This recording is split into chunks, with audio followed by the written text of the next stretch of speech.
Abra um sorriso, solte o grito da garganta.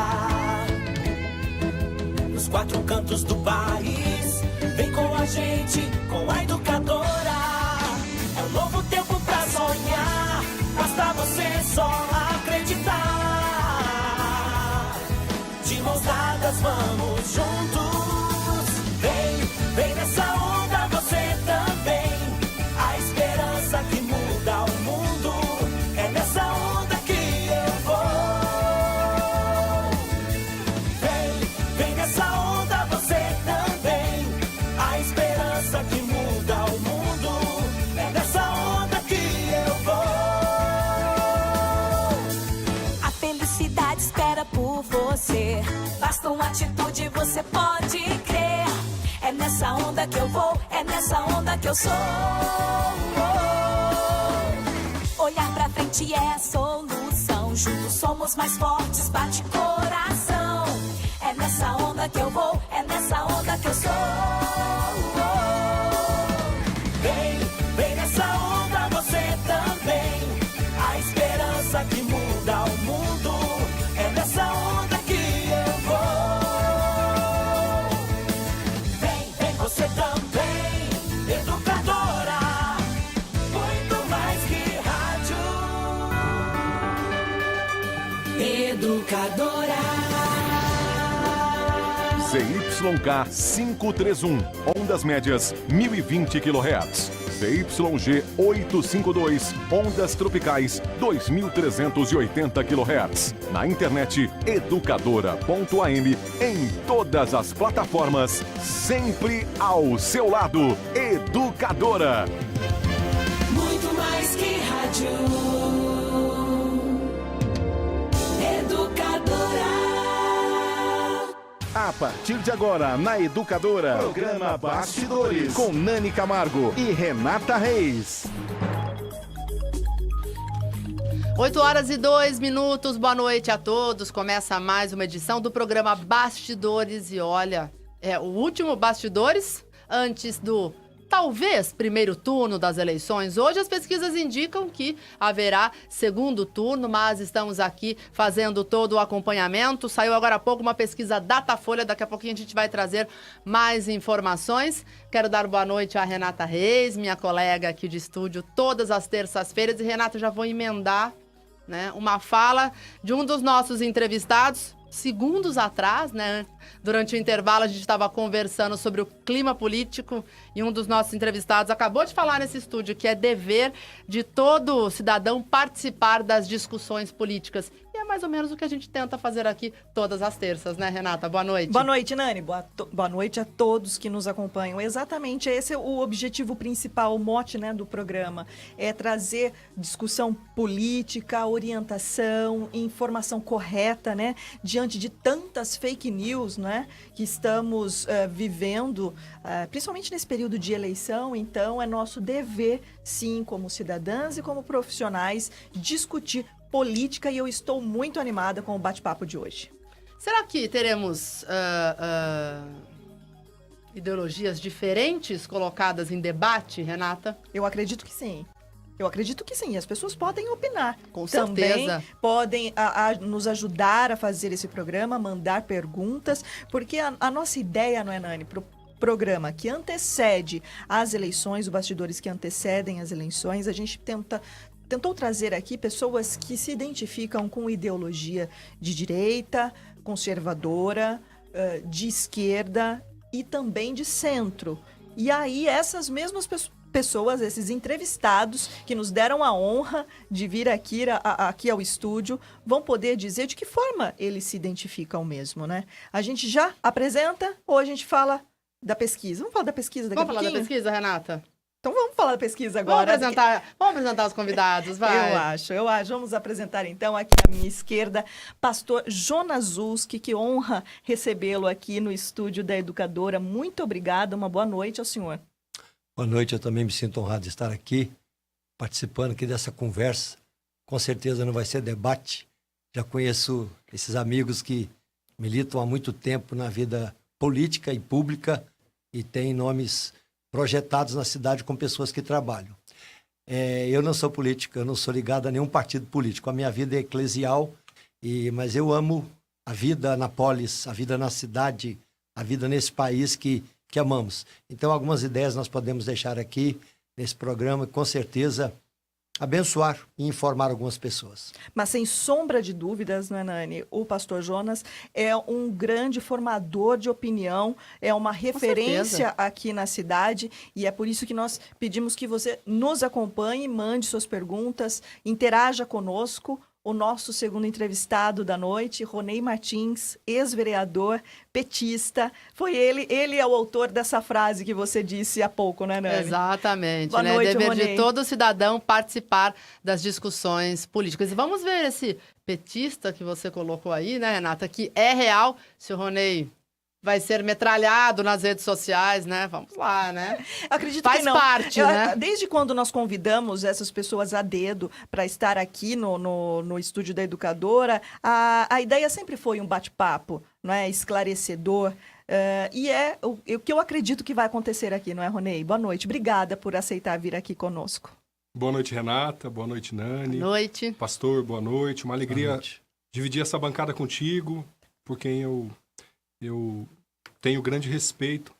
Valmir também, um conhecido de longa data, no início da minha trajetória política, foi acompanhada e, de alguma forma, com a colaboração do Valmir. É importante que isso fique registrado. Nós, militando em partidos diferentes, sempre tivemos muito próximos. Se eu vou apanhar ou não na rede social, eu quero dizer também boa noite para aqueles que nos acompanham, mas eu vim até disfarçado, Nani. Com uma... Ele veio de azul. De azul. Muito Azul e bem. Eu vim disfarçado para ver se eu não apanho tanto. Né? Vamos ver se esse meu disfarce funciona. E sempre lembrando que o Ronei, né, está acompanhado da esposa e o Benício também está no Que Estúdio gracinha 2. o Benício, viu? É o Roneizinho Mirim, né? Benício está acompanhando. E Ronei que vive essa fase, né? De pai também. E está com uma cara boa, hein, Ronei? Eu considero, pastor, que a paternidade tem uma dimensão sacramental. Uma dimensão de sacralidade. Na medida em que a paternidade despertou em mim um ser humano melhor. E me fez ser uma pessoa melhor diante do mundo. Eu preciso mais do Benício do que ele de mim. Ele me fez ser uma pessoa melhor. Uma criança muito linda, né? Bem mais bonito que você. Puxa vida. Muito bonito. Concordo com o senhor, Depois viu, ele vai pastor? postar foto, né? Olha No final como do Deus é bom. programa, junto com o Benício. Olha né? como Deus é bom. Muito bonito. Tá vendo só? Mas realmente uma criança transforma mesmo as pessoas. Eu me senti Sim. dessa forma, há 14 anos. Sim. Valmir Caetano, que honra também recebê-lo aqui na Rádio Educadora. O Valmir Caetano, que é atualmente secretário de Negócios Jurídicos na Câmara de Limeira, presidente do PSDB local, não é isso, Valmir? E Boa noite. advogado também, Advogado. Boa noite, Renata. Boa noite, Nani. Boa noite ao Ronei, ao pastor Jonas e principalmente aos ouvintes, seja da rádio, das mídias sociais, que nos dão aí o prazer dessa audiência. E me sinto orgulhoso de poder compartilhar a mesa aqui com esses convidados tão ilustres, né? O Ronei Costa Martins, que está fazendo falta na política limeirense. Respeitamos a decisão dele de, por um momento, e espero que breve, ele está cuidando das coisas pessoais, familiares, profissionais. Mas o Ronei Costa Martins é alguém que marcou de forma significativa a política local. E precisa retornar e esperamos que isso ocorra, porque independentemente das cores partidárias que ele abraçou, ele falou corretamente, sempre tivemos uma proximidade, até por confessarmos a mesma profissão de fé, somos católicos, em alguns movimentos participamos juntos, e o respeito, a admiração sempre esteve acima de qualquer questão político-partidária. O pastor Jonas Zuski também é uma figura notória em nossa cidade, muito respeitado. À frente da Presbiteriana Central, da nossa igreja né? presbiteriana. Isso. Eu digo nossa porque estudei na Universidade Presbiteriana Mackenzie, em São Paulo, e tive a oportunidade de conviver com alguns ilustres pastores naquela ocasião, em que lá estudei na capital paulista, e pude, dentro daquilo que eu adoto na pregação da Igreja Católica, que é do ecumenismo, aprendi um pouco mais em relação à Igreja Presbiteriana, quando lá na Mackenzie estudei. É uma honra tê-lo aqui nessa mesa e compartilhar contigo, pastor Jonas. Que bom, muito bom estar com vocês aqui. Muito bom. Ó, o papo vai ser ótimo, já dá pra gente imaginar. A gente vai trazer os números da pesquisa Datafolha, mas antes, Renato, já vamos jogar nossa enquete pro pessoal participar, porque já tem muita gente comentando, elogiando os nossos entrevistados e esperando, claro, um bom debate, um debate de alto nível que eu tenho certeza que vai acontecer até o final do programa. Renato, e qual vai ser a nossa enquete? Todo mundo pode participar. Lembrando que você pode responder pelo WhatsApp 992225124 ou então pelo Facebook, pela nossa página, na página do Bastidores, ou então na página da Educadora. Comenta lá, manda um recadinho pra gente e responde a enquete. Exatamente. É claro que você pode fazer o seu comentário não apenas respondendo a enquete, mas a pergunta que fazemos é: os debates têm ajudado você a formar opinião sobre o seu candidato? Ou você já está convicto mesmo sem os debates? Ainda essa semana deverão acontecer, né, debates nas TVs. Já aconteceram vários outros. No último domingo aconteceu pela Record com os presidenciáveis. Você acredita que o debate está te ajudando? Mande a sua opinião, mande o seu comentário. Nós vamos reproduzir aqui daqui a pouquinho. Muito bem. Acho que a gente poderia começar, Renata, para que cada um falasse um pouco da sua ideologia. Você conversou com o pastor Jonas sobre a entrevista, até o pastor falou, não sei se sou de direita, né? Se quero ser colocado numa discussão como de direita. E é isso mesmo, pastor? Como é que o senhor se coloca representando uma comunidade religiosa, sendo um líder, né? E, claro, como a Renata falou, um formador de opinião. O senhor é de direita? Então, o que nós trabalhamos? A gente trabalha sempre na nossa vida a Bíblia como regra de fé e prática. Então, a gente trabalha o tempo todo a soberania de Deus, o interesse de Deus pelo ser humano, esse Deus que não apenas é Pai de misericórdia, mas a Bíblia o chama o Pai dos órfãos, o Pai das viúvas, aquele que liberta o encarcerado, aquele que cuida de todas as pessoas, tanto do rico quanto do pobre. Então, a gente trabalha numa premissa de que esse Deus que é sobre a vida do ser humano é o guardador da vida e da alma dos homens. E ele zela por interesses na vida desse homem. Aí ele usa quem? Ele usa o próprio homem para ser o gestor, para ser o líder, para ser aquele que ele capacita, para ser aquele que vai ser usado de uma forma benéfica para glorificar o seu nome, mas muito mais, para abençoar o ser humano, a raça, pessoas de formas, enfim, indistintas, não tem aí clausura de cor, enfim, de pobreza ou riqueza, mas trabalhar o bem comum da vida dessas pessoas. Então, quando se coloca assim, de esquerda ou direita, eu fico assim numa preocupação, porque eu fico procurando assim, muitas vezes, dentro da estrutura da igreja, né? Isso, né? Quem um dia não votou no Lula? É uma pergunta que eu deixo aqui. Muitos evangélicos, muitos protestantes, talvez muitos presbiterianos e outros que viveram aí a ideologia, a democracia, o evento do governo, outros vivendo assim as lutas para chegar no poder. Então, assim, a política é essa arte de discutir, essa arte de ver aquilo que você escolheu, chegar, vencer, realizar e muitas vezes decepcionar. Eu acho que a gente tem que trabalhar, porque o momento que a gente vive hoje nesse país é o momento da crise, mas também da decepção. É o momento onde a gente vê claramente que nós temos hoje bancadas, partidos, estruturas que foram maleados por estruturas financeiras, permitiram ser comprados. E quando vai citando assim o número, esse número é absurdo, esse número incomoda, isso mexe com a questão caráter, mexe com relação à vida comum de uma pessoa que vive com a gente na sociedade. Então, eu acho que esse momento que nós vivemos aqui agora, e com certeza o Ronei também concorda com isso, o nosso irmão que está aqui hoje também, com certeza o Valmir concorda, é que nós vivemos um momento difícil. Nós vivemos um momento de crise nesse país, vivemos um momento onde nós precisamos de ajuda mesmo, de uma busca para entender o que o país passa, e uma coisa nós sabemos, e a gente crê nisso, quem vier aí pela frente é Deus quem coloca. Nós não mudamos de opinião. Quem vier para assumir o poder do país, a Bíblia diz que ele é quem estabelece reis, ele é quem destitui reis, ele é quem inclina o coração e ele coloca quem ele quiser. Aí essa é a questão. E muitas vezes ele coloca para ser o juiz de uma nação. E muitas vezes para ser o grande benfeitor de uma nação. Então é o que nós estamos esperando aí nesse pleito eleitoral, que vai ser, com certeza, desafiador e muito dinâmico. Porque nunca esteve tão acirrado e aceso, né? Uma campanha, né? Mas o senhor, então, não se vê como de direita? Não sei aqui. Mas representa uma classe mais conservadora, mais conservadora, né? tradicional, religiosa.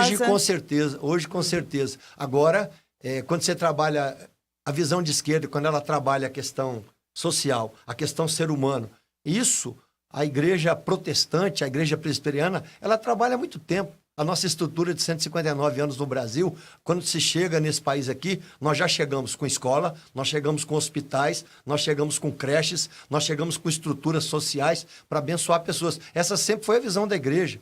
A igreja, ela existe para abençoar, a igreja existe para educar, a igreja existe para assistir emocionalmente a pessoa, a igreja existe para fazer cuidados sociais. E a nossa igreja até hoje é assim. Aqui na cidade nós temos trabalho com crianças, nós temos capelania hospitalar, visitamos enfermos, vivemos nessa sociedade inseridos ali para ser bênção. Temos casas de apoio ali na frente do hospital, aqui só nós que temos. Casa de apoio para quê? Para colocar gente que precisa de ajuda. Então essa visão social nós temos. E essa visão social, ela não é de esquerda. Essa visão social é bíblica. Essa visão social é numa visão que eu vejo claramente, é uma visão não apenas de Jesus, mas é uma visão clara daqueles que enxergam o ser humano como aquele que deve ser amado, honrado, valorizado e visto. Eu acho que essa é uma questão, por isso eu me coloco aí como alguém que vai defender os interesses de Deus, mas do ser humano acima de tudo, sem as nossas particularidades e escolhas egoístas. Realmente, quando o senhor cita aqui as minorias, não é? Os encarcerados, as viúvas e tantos outros à margem, a gente lembra um pouco da ideologia de esquerda, de fato. Lembra. Não é, Ronei? Né, Ronei? Fique à vontade agora. Então, mas o Ronei, ele é de esquerda e tenho certeza que ele vai defender isso. Mas você não é um esquerdopata. Pastor, eu não tenho nada a contradizer da tua exposição agora. Eu sou um homem de fé. Estou agora fazendo uma pós-graduação em espaço litúrgico, arquitetura e arte sacra. Estou tendo aulas de Sagrada Escritura, de eclesiologia, cristologia latino-americana. Estou aprendendo tanta coisa. Coisa que certamente o pastor já acumulou ao longo de sua vida eclesial.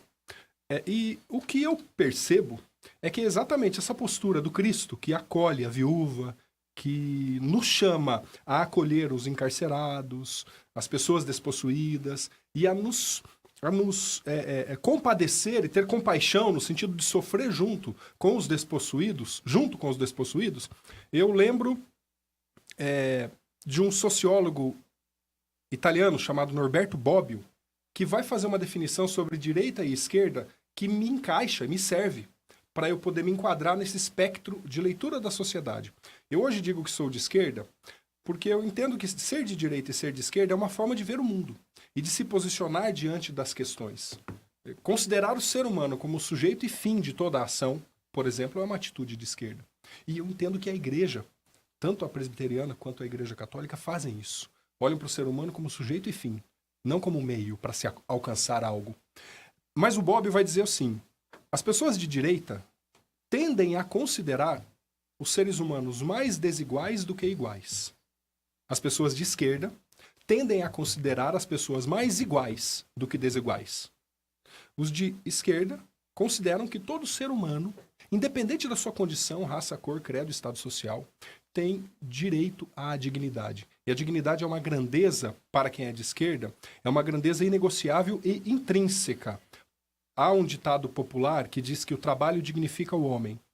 Esse ditado popular é extremamente capitalista, na medida em que quem não trabalha não é digno. A dignidade é uma grandeza em si. Não fosse assim, as pessoas que não trabalham por algum problema, por exemplo, por alguma deficiência... Não seriam dignas. Não seriam dignas, não. O trabalho dignifica o homem é, por exemplo, um ditado que serve ao mundo capitalista. Eu refuto essa tese. Eu acredito que a dignidade é uma condição do indivíduo, independente da sua condição laboral. Meu filho, por exemplo, não trabalha, mas ele tem dignidade. Entendem? O Bobbio vai dizer exatamente isso. As pessoas de esquerda tendem a considerar todos mais iguais do que desiguais. Então trabalha com a dignidade para a igualdade e a dignidade para o indivíduo, independente de sua condição. O mendigo precisa fazer 4, 5 refeições ao dia. Da mesma forma que o dono de um grande banco. Então, nessas condições, eu me coloco como de esquerda. Quem é de direita entende que as pessoas devem ser consideradas mais desiguais do que iguais. Ou seja, uns nasceram para comandar, para dirigir um grande banco, para dirigir o país e etc., estar na política. Outros nasceram para serem comandados. E esses que nasceram para serem comandados não precisam ter acesso a uma educação elaborada. Precisam aprender a operar um torno mecânico, aprender a operar uma máquina na fábrica, para reproduzir a riqueza que aqueles vão ter acesso.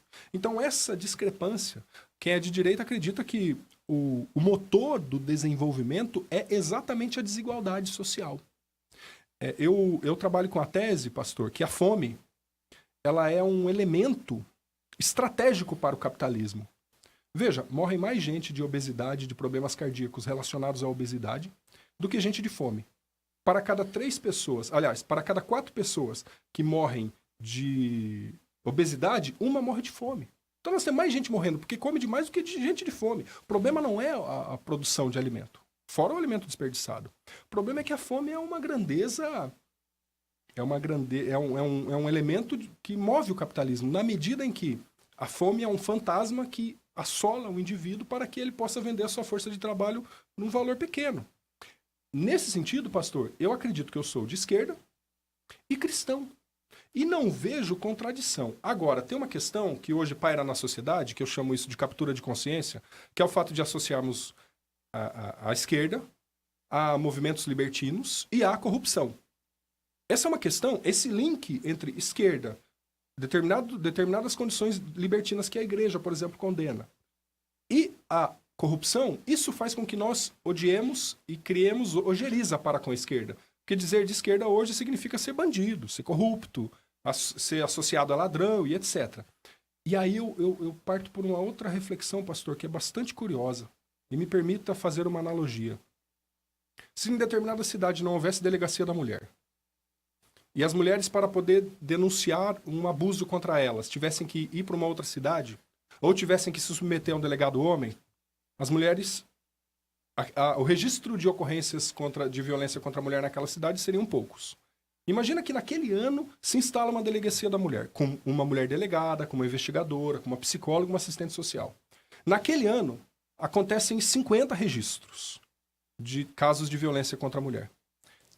Nós poderíamos deduzir que os homens passaram a ser mais violentos de um ano para outro? Não, elas passaram a denunciar mais. Claro que não, porque a percepção da violência aumentou porque houve acesso. Nós falamos que a percepção da corrupção aumentou nos 8 anos e 12 anos que se antecederam. A percepção da corrupção aumentou porque houve combate. Porque o Procurador-Geral da República teve independência. Porque a Polícia Federal teve independência. Porque todos foram submetidos, inclusive os petistas do governo.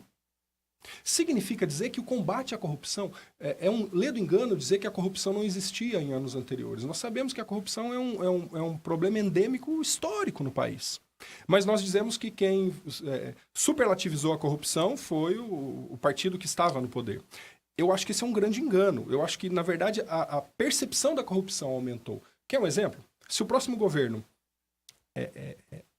bloquear a Procuradoria-Geral da República, como era o antigo Geraldo Brindeiro, se o próximo governo limitar o poder da Polícia Federal e comprar o silêncio da imprensa em nível nacional, nós vamos ter a percepção de que a corrupção diminuiu. Mas a percepção não significa dizer que ela tenha diminuído. Essa é uma questão muito delicada, o acesso à informação. A gente vai falar sobre isso. E eu falei demais, me perdoem. Agora, Valmir Caetano... Não, mas eu até... Eu acho que é bem importante tudo que ele colocou. Agora, um ponto que a gente tem que analisar aqui, quando se analisa o que aconteceu com o país. Eu acho que é importante, porque agora é isso que está em foco. Essa guerra que existe hoje entre os partidos, mas também entre aqueles que disputam a eleição, é simplesmente quando você olha para trás.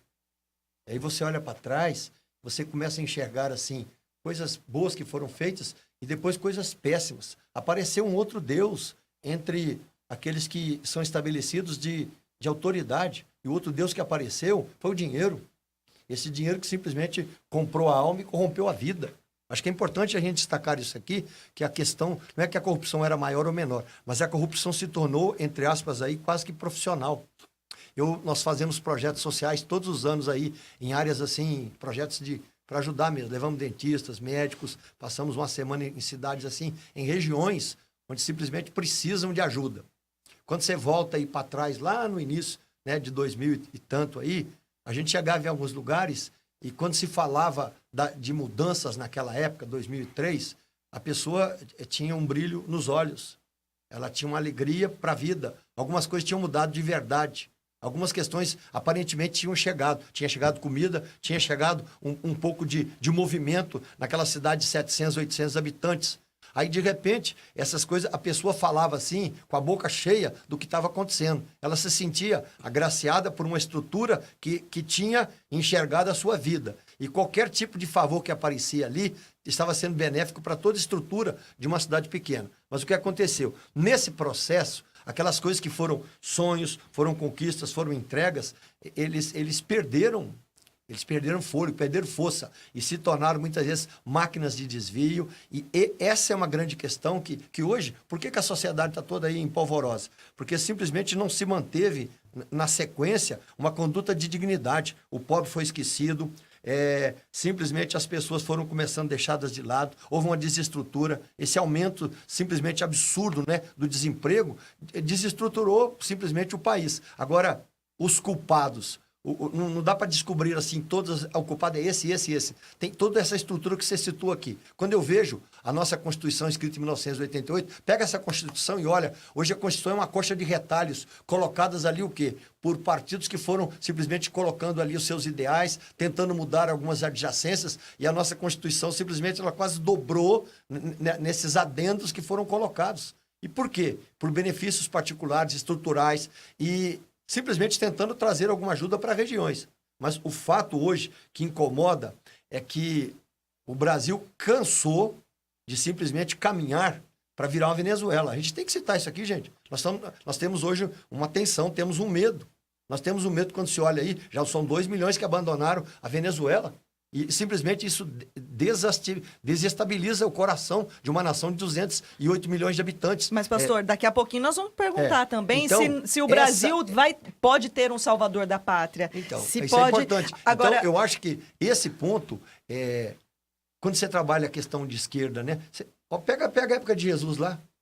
A época de Jesus, se você pegasse, entre aspas, aí, quem era direito na época de Jesus, era Pilatos, era o Império Romano, aquele pessoal que simplesmente dominava, matava, subjugava, não quer saber. A elite. A elite. Agora, simplesmente quem confronta o quê? Confronta com amor, confronta com ajuda. É aquele Jesus que tem coragem de enxergar quem o fariseu, o legalista, não enxergava. Eu quero citar aqui, por exemplo, quando Jesus, com sede, ele senta ali no poço, né, para esperar ali um momento de tomar água e chega a mulher samaritana. Quem que chega ali? Chega uma prostituta, uma mulher leviana, casada pela 5ª vez, vivendo uma circunstância de vida. O que acontece? Ele enxerga aquela mulher, ele valoriza aquela mulher, ele muda o coração daquela mulher e simplesmente ele leva o encanto da vida dele para a vida dela. E ela sai dali empolgada, que transformada. Eu acho que essa é uma questão, quando se trabalha a esquerda, e você citou claramente aqui, porque a sua visão é essa, quando se trabalha a esquerda teísta, a esquerda que enxerga Deus como o pai de todas as coisas,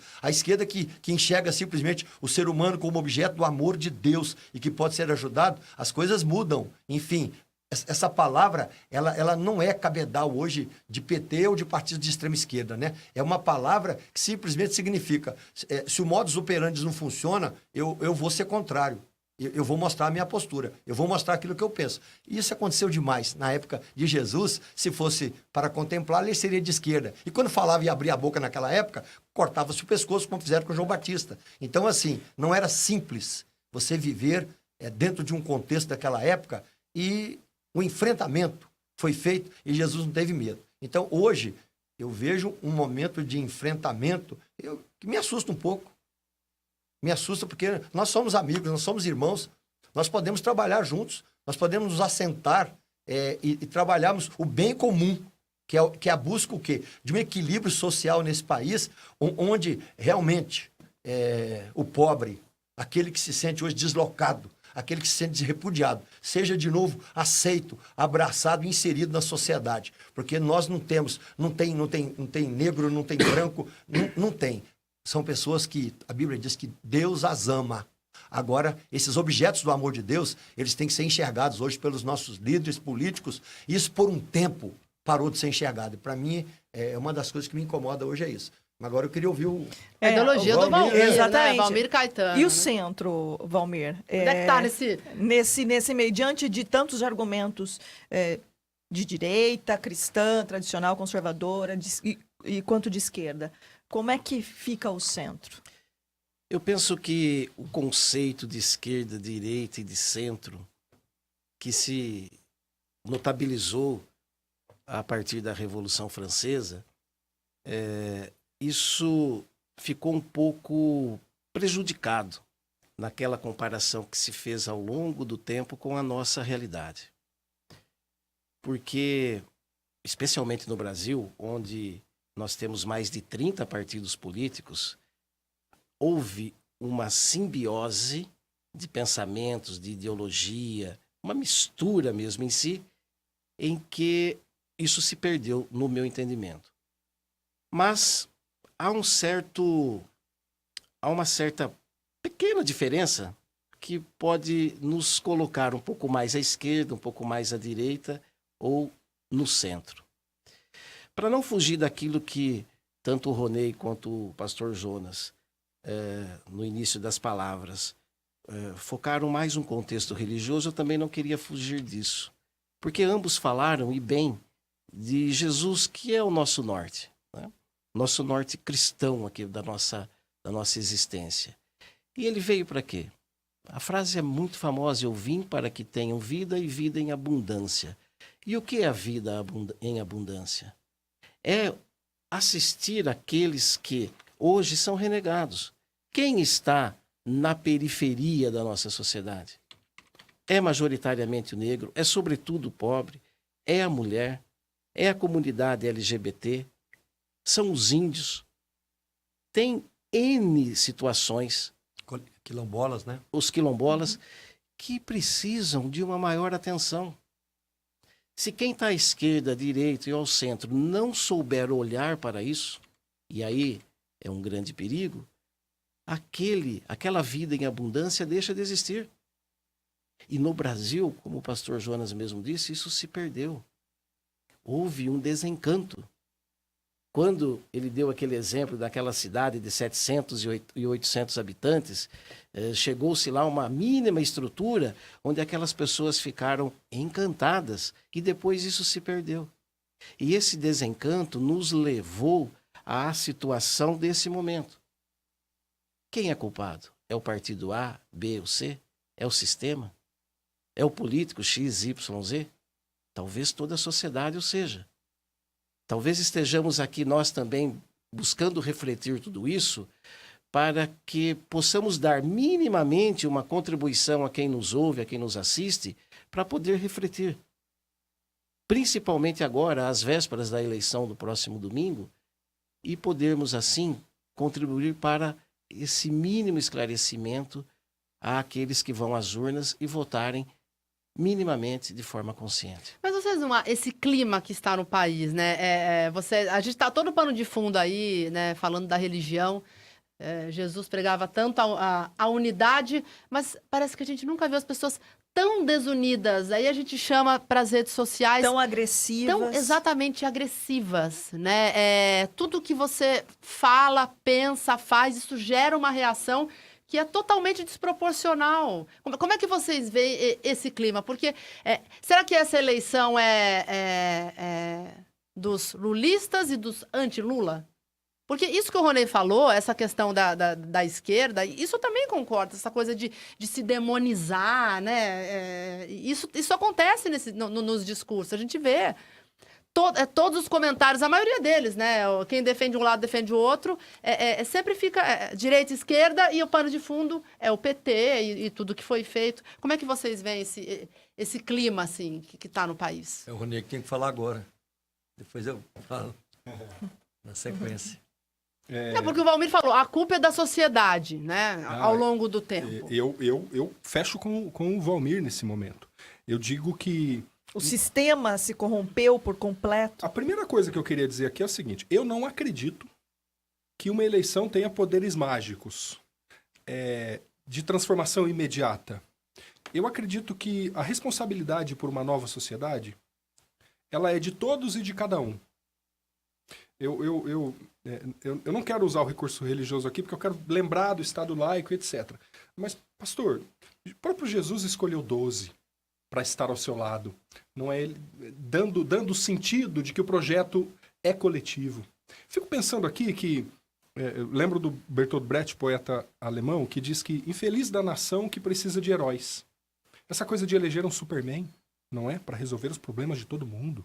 Eu não acredito que a eleição tenha este componente mágico de escolher uma pessoa para resolver os nossos problemas. Porque daí, o que a gente faz? A gente vai nesse domingo, volta para casa, lava as mãos e fica 4 anos sem nada fazer por uma nova sociedade. Então, mas não parece que a eleição tá nessa? Tipo, tira o PT ou coloca o PT? Mas esse Ou não, independentemente de quem for o eleito, aí a pessoa lava as mãos, se decepciona, porque eu, particularmente, não acredito que o próximo eleito vá conseguir resolver o problema do Brasil mesmo. Aí as pessoas vão se decepcionar. E aí vão querer tirar do poder. A gente tem um saudosismo, Renata, um saudosismo da monarquia. Na monarquia, havia o poder centralizado na mão do soberano, e o soberano decidia tudo. Nós achamos que hoje é assim no país. Pastor, eu vaticinei algo no jornal, num texto que eu escrevi domingo. Eu tenho dó do próximo presidente. O próximo presidente será refém do Congresso. E se ele não sujar as mãos, ele ficará incapaz de governar. E no limite será cassado. Porque quem decide o futuro do país é o Congresso. Bom, mas nós não podemos nos isentar da responsabilidade por uma nova sociedade. A responsabilidade por uma nova sociedade é de todos e cada um. Do presidente também, mas nossa. Agora, esse fla-flu que existe na sociedade, para mim, está muito em função desse clima que foi criado de eleger um inimigo, eleger um adversário, e criar sobre ele um clima de medo, de disputa de medo.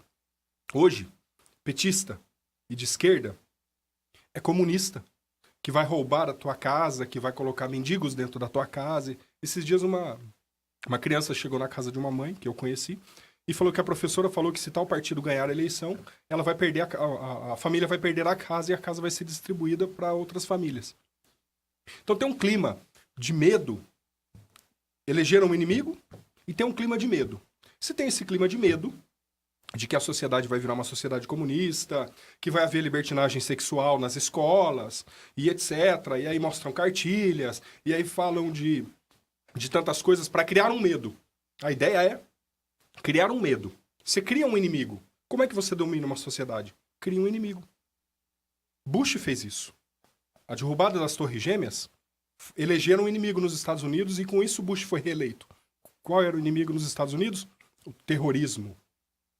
A partir do medo do terrorismo, o Bush foi reeleito 6 meses depois da Torre Gêmeas caída. No Brasil elegeram um inimigo. Qual é o inimigo? São os esquerdopatas. São os comunistas. Que se ganhar a eleição, vão levar o país a ser uma nova Venezuela. E aí, quando você elege um inimigo, você elege o Salvador. Escolhe o Salvador. Unge aquele que vai combater o inimigo. E aí polariza. Polarizou-se entre aquele que quer combater os esquerdopatas, que são os inimigos da nação, e os esquerdopatas, que vão levar o país a ser uma nova Venezuela e etc. Valmir, você concorda? Isso, infelizmente, é um grande erro. Você acha que tem... Hoje, o PT diz que o inimigo hoje é canalizado na esquerda. É isso que você... a sua visão. Os esquerdopatas. Fala, Valmir. Veja só, quando você falou, Nani, você falou como é que chegou a isso? A sociedade é culpada? Como que chegou a essa situação? Eu diria que nós, eu falo assim, nós no sentido geral, a população como um todo, perdeu a capacidade de ouvir. Você nem diz, eu nem te permito falar daquilo que você está pensando e já estou te criticando. e tentando fazer sobrepor o meu pensamento. Ora, isso não é diálogo.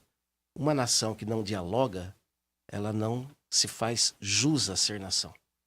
Nós perdemos essa capacidade. Concordo, infelizmente, concordo com o que o Ronei disse, no sentido de que não vamos ter condições de resolver a situação do nosso país, os problemas do nosso país, e a Renata também falou nesse sentido, através de um presidente. Não vai ter salvador da pátria.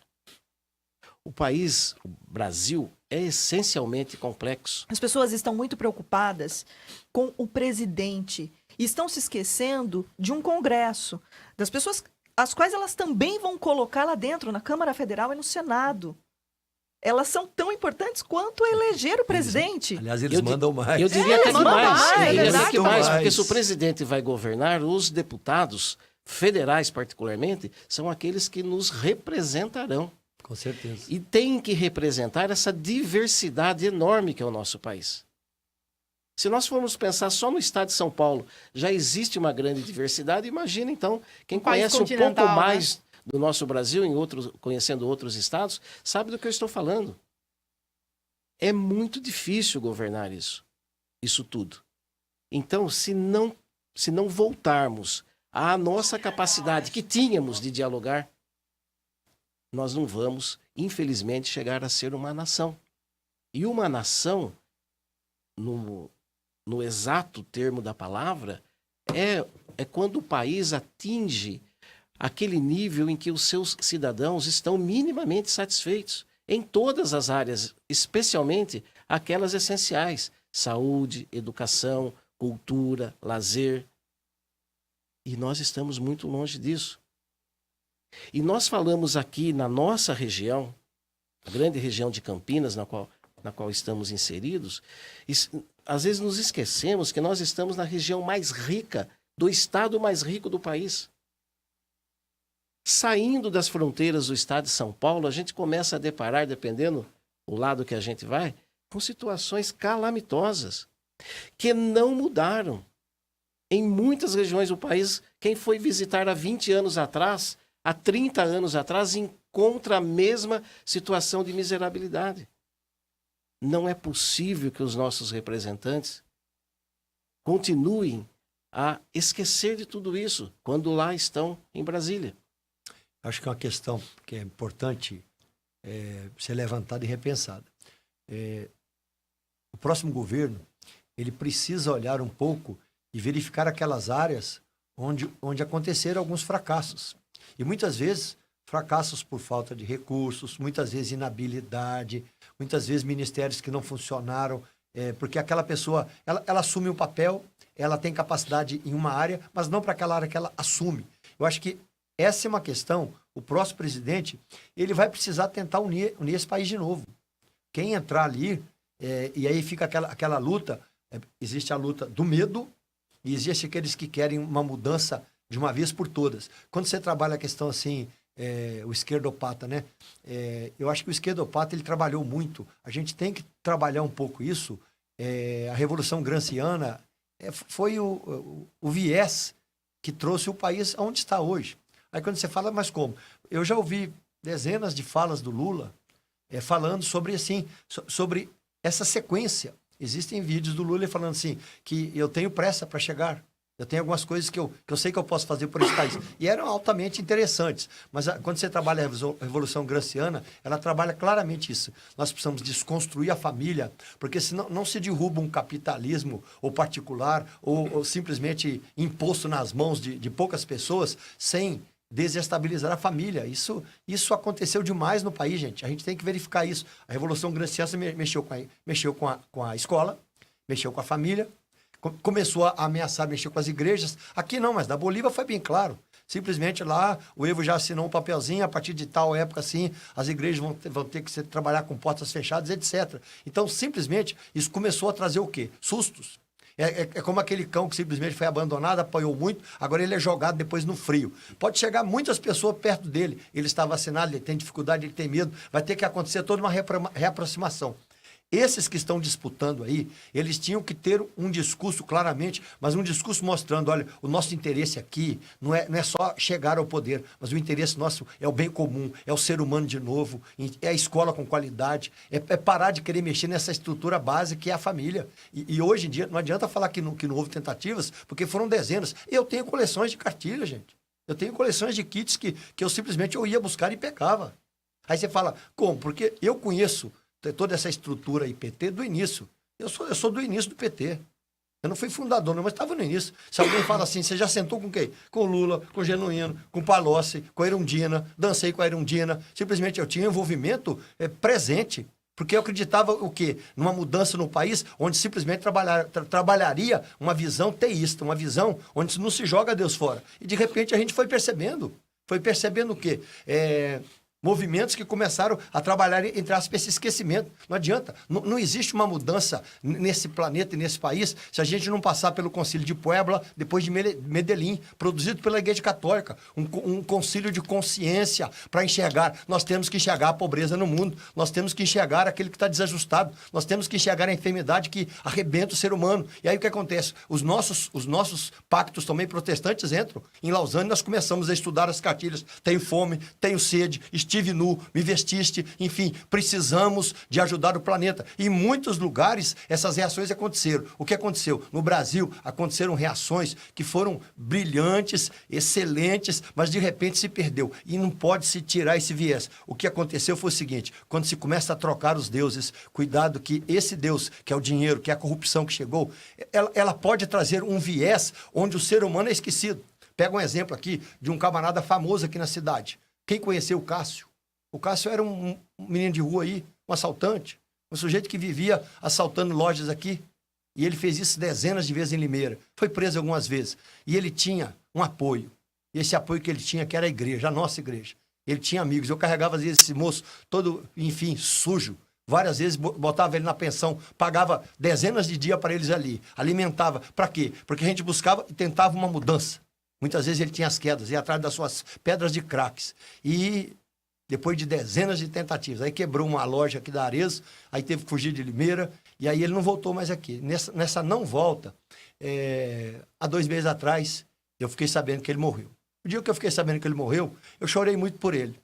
Porque se tem alguém que nós trabalhamos e tentamos, eu acho que esse tem que ser o viés do ser humano. E esse viés no Brasil, ele andou um pouco e ele se perdeu. Eu acho que aí não é partido, não é ideologia, não é centro, não é esquerda, não é direita. É de novo, enxergar que o viés do país é o próprio país trabalhando ao bem do serviço do ser humano. Se isso acontecer, gente, o país começa a mudar de novo. Então, muito bom o que você falou aí. Eu creio que umas mais, outras menos, mas as lideranças, e aí pode-se pensar nas principais lideranças de um campo e de outro, em algum momento também se cegaram a isso. Muitos.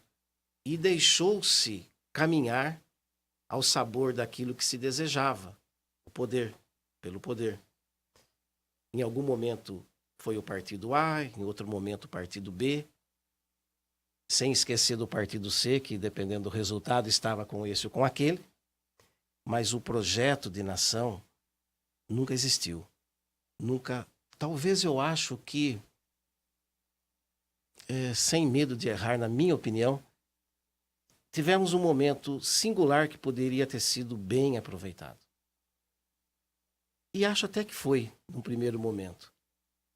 Foi ali a sucessão dos 2 mandatos do Fernando Henrique Cardoso e o primeiro do Lula. As coisas estavam encaixadas. Essas lideranças outras, desse ou daquele lado, acabaram se perdendo ali. Por algum contexto de maior vaidade, por algum contexto de maior interesse pelo poder, e talvez até a própria sociedade não tenha percebido e nem reagido de modo a fazer com que não saíssemos do eixo. E saímos. Lamentavelmente saímos. E nos encontramos cada vez mais perdidos. E chegamos às vésperas de uma outra eleição presidencial, onde o caminho de nação para esta nação, como assim a queremos, não existe. As saídas que estão mais propensas para o domingo próximo, seguramente nenhuma delas é aquela que melhor conduziria o país. Por que se chegou a isso? Aí, eis a questão. Você falou vaidade e poder aí, né? Muitas vezes a disputa de dominar e querer ser E tem um outro domínio. contexto, que é o sistema atual. Hoje temos certeza disso, mas já de algum tempo está completamente falido. Ele não é representativo, tal como precisaria ser. Então eu não sei, por conta até desse fla-flu, como o Ronei se referiu, eu prefiro Corinthians e Palmeiras. Eu não sei se São depois, paulino, né? também. eu não sei se depois disso, desse clássico de domingo, seja Fla-Flu, Corinthians e Palmeiras, se vamos ter condições de dialogar para que tenhamos um novo sistema. O mais provável, infelizmente, é que ocorra o que o Ronei vaticinou aí há pouco tempo, aqui no programa. O próximo presidente será refém desse Congresso. Um governo que não governa. O Congresso Vai ser isso. que vai ser eleito, em grande parte reeleito, com os mesmos vícios, com os mesmos desejos e com o mesmo sistema. Renata, o que os nossos internautas pensam sobre a nossa discussão? Olha, a gente tem são- muitos comentários aqui de todos os lados, elogios para todo mundo. Exatamente. O São Vidotti muitos... mandando um abração pro Ronei, Verdade. secretário Vidotti mandando São uma mensagem. muitos os comentários, eu só antecipo aqui que tem alguns comentários de pessoas falando o número do seu candidato ou falando de determinado candidato, nós não podemos reproduzir aqui, eu espero que as pessoas compreendam. E como estamos ao vivo, se de repente estiver lendo algum comentário e no meio tiver essa informação, eu vou parar.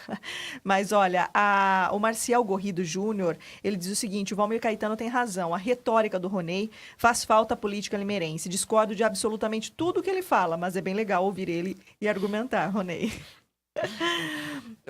Ele ainda completa: eu não tenho religião, mas acompanho o pastor Jonas nas redes sociais. Gosto muito das opiniões dele, muito bom ouvi-lo no programa. O Felipe Penedo, que por sinal é genro do pastor Jonas, um abraço ao Felipe Penedo. Ele diz: boa noite, bancada caprichada hoje, um abraço a todos. Ele aperta em o sogro aí, pode deixar daqui a pouquinho, viu? Brincadeira, pastor, não vamos não. Mas pastor Jonas, dançou com a Luísa Erondina? É verdade essa história? Verdade, Eu ia eu- perguntar isso pra Eu gente fui entender. eu fui na posse e simplesmente porque trabalhava para eleger, né? E aí fomos convidados, fomos eu, mais um presbítero da igreja, mais um diácono. Chegou lá, ela deve ter se encantado por algum segundo, né?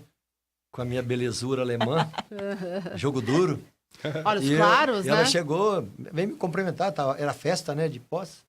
E chegou, me comentou, gente que trabalhou na região, trabalhamos para eles lá. Aí a questão toda era, vamos dançar, né? Ela chegou a me segurar assim, eu falei: dona, eu não sei dançar. Falou baixinho, né? Não, aí só dei um abraço nela e fui saindo, rachei fora. Isso aí é marca e episódio na minha vida, né? Jogo duro. Já me Sua esposa envolvi. estava junto? Não tava nada. Não estava. Tava eu, mais 2 militantes participando aí dessa festa. Tá certo. Mais comentários, é. Deixa eu colocar uma coisa aqui. A gente sonha muitas coisas para o país. E todo esse medo que a sociedade vive hoje, existe o medo e existe a esperança.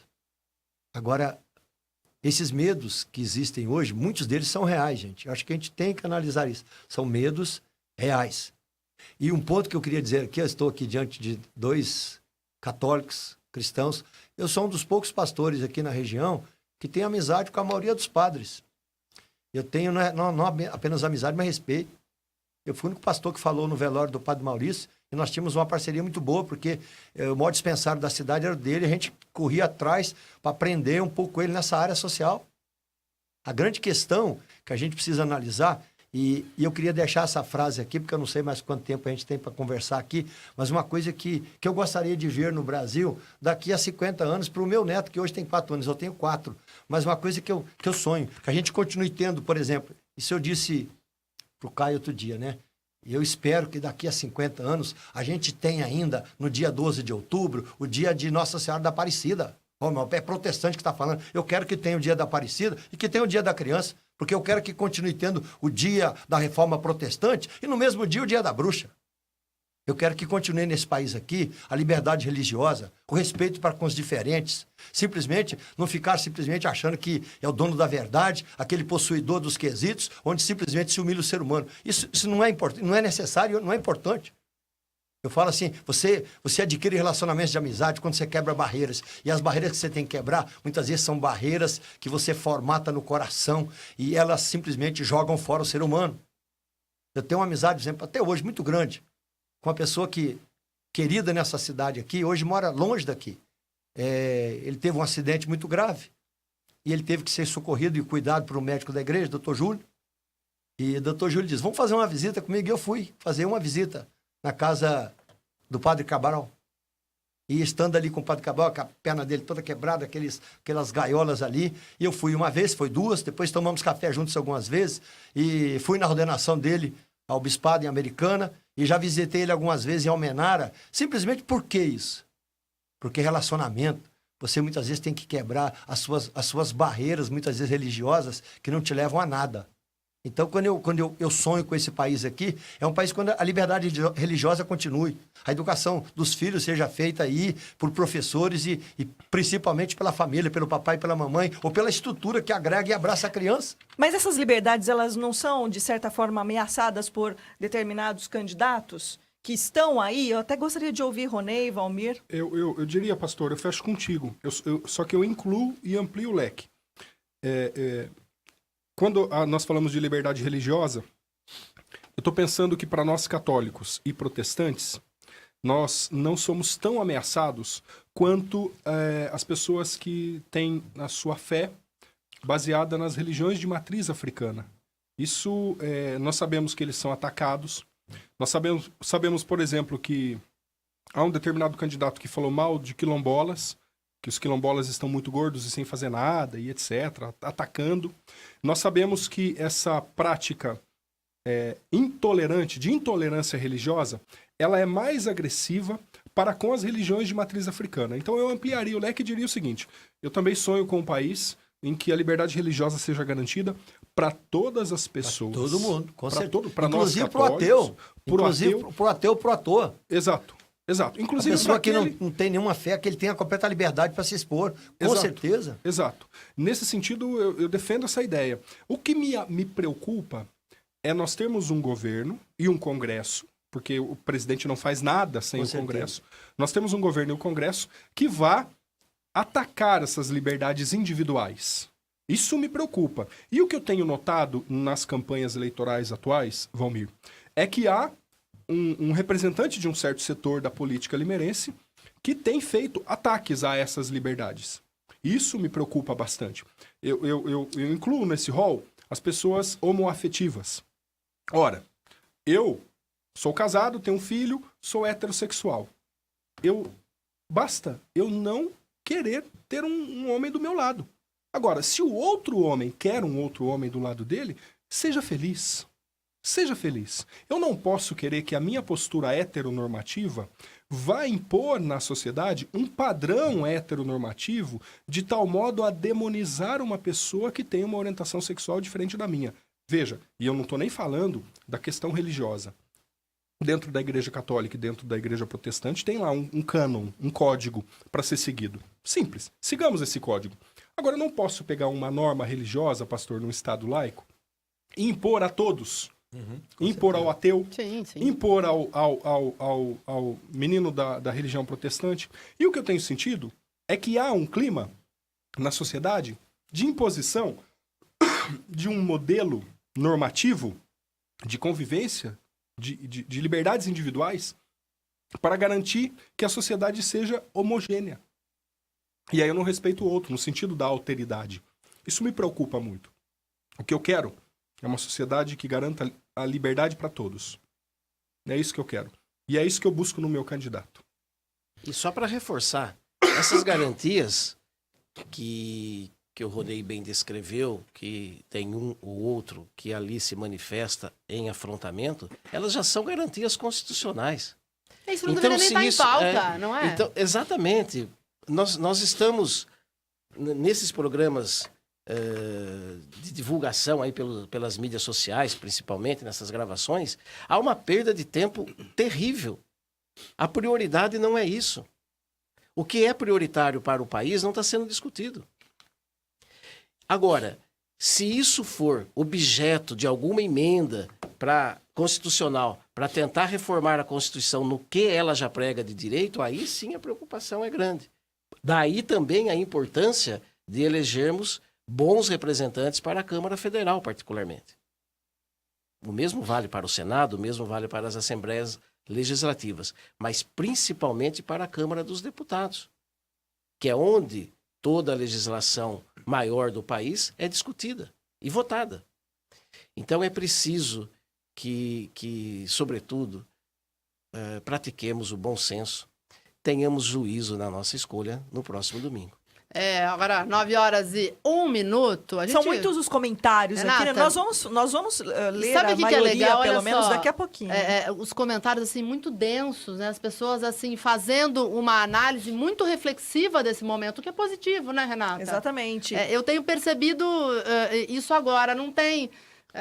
as pessoas não estão xingando aqui, né? Tá tendo um debate muito legal nas redes sociais, as pessoas que estão acompanhando o programa. Ver na atualidade nas redes sociais, principalmente no Facebook, né? Quando tem alguma postagem com referência a algum candidato ou, enfim, algum acontecimento, tem havido aí muita agressividade, muitas ofensas, etc. Exagero mesmo, e, assim, briga, né? E eu acredito que o bate-papo esclarecedor e bacana aqui entre vocês está refletindo também no pensamento das pessoas que estão acompanhando, e são muitas as pessoas nos acompanhando nesse momento. Ficamos felizes, creio que nós esteja também, falando aqui pelo Ronei e pelo pastor Jonas e está contribuindo felizes, porque eu acho que é esse mesmo o objetivo, não é? É levar as pessoas à reflexão, a entender de fato a importância da política, que interfere diretamente na vida das pessoas, principalmente das que mais precisam, não é? Renata, e a gente vai já voltar ao tema central do debate de hoje, mas claro, a gente tem que falar dos nossos patrocinadores, aqueles que também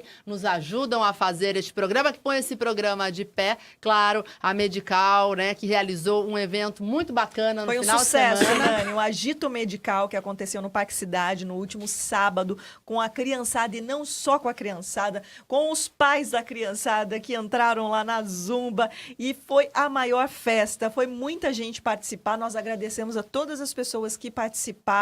Nosso muito obrigada também à Medical, que promove esse evento tão importante, né? De promoção à saúde. Pode falar da Medical? Com certeza. Eu vou Pastor quase Jonas. toda semana na Medical. Eu faço visita de capelania em quartos e também UTI. E realmente é um serviço de excelência, de educação, tanto na recepção ali como no acolhimento. Realmente um hospital que tem demonstrado realmente excelência naquilo que faz, em todo sentido, desde a entrada ali nos porteiros, nesses contatos. Muito bom. E que bom, né? Constatar isso, né?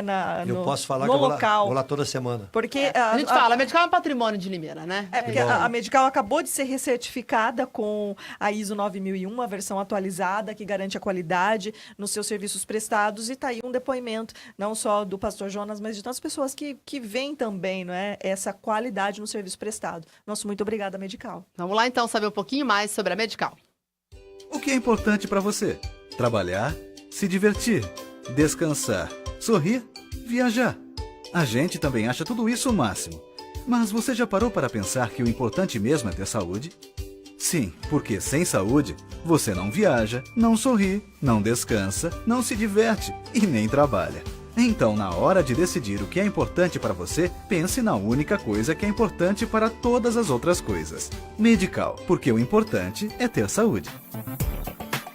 Aí, grande abraço à equipe Medical, parceira desse programa. Fala, pastor. Não tá desligado. Não, Estamos no ar, estamos no ar agora. Já voltou. Estamos Estamos ao vivo, continuamos aqui o Continuamos programa. falando de política e a gente estava falando, Renata, dos comentários aqui. Renata, vamos ler um pouquinho? Vamos ler alguns comentários e vocês, por favor, se quiserem interagir, pode entrar aqui no meio da minha leitura, não tem problema nenhum. O Edivaldo Costa, ele responde a nossa enquete, Nani. Nós perguntamos, né, as pessoas, os debates têm ajudado você a formar opinião sobre o seu candidato? O Edivaldo Costa, ele diz o seguinte: sim, os debates, mesmo eles sendo enganosos na maioria, alguma coisa boa sempre aparece de novidade. Se vai pôr em prática, é outra coisa. É verdade, Edivaldo. O Rodrigo Mastaler, desculpa se a minha pronúncia não foi correta, Mastaler Borges, ele diz assim: abraços a todos aí em Limeira, Pastor Ronei, muito bom ouvir a opinião de vocês. Saudades de Limeira e do meu povo daí. Isso aí, legal. A Giane Grigoleto, ela também faz um comentário aqui, participa do nosso programa. O Márcio Ruiz, ele diz o seguinte: acho que os debates são, na grande maioria, manipulados, principalmente pela Rede Globo. Inclusive, nas entrevistas feitas no Jornal Nacional, ficou evidente as diferenças nas perguntas feitas pela bancada, tentando insinuar algo para um outro candidato. O Edmilson André Durigan, ele manda parabéns ao pastor e que todos fossem nessa linha.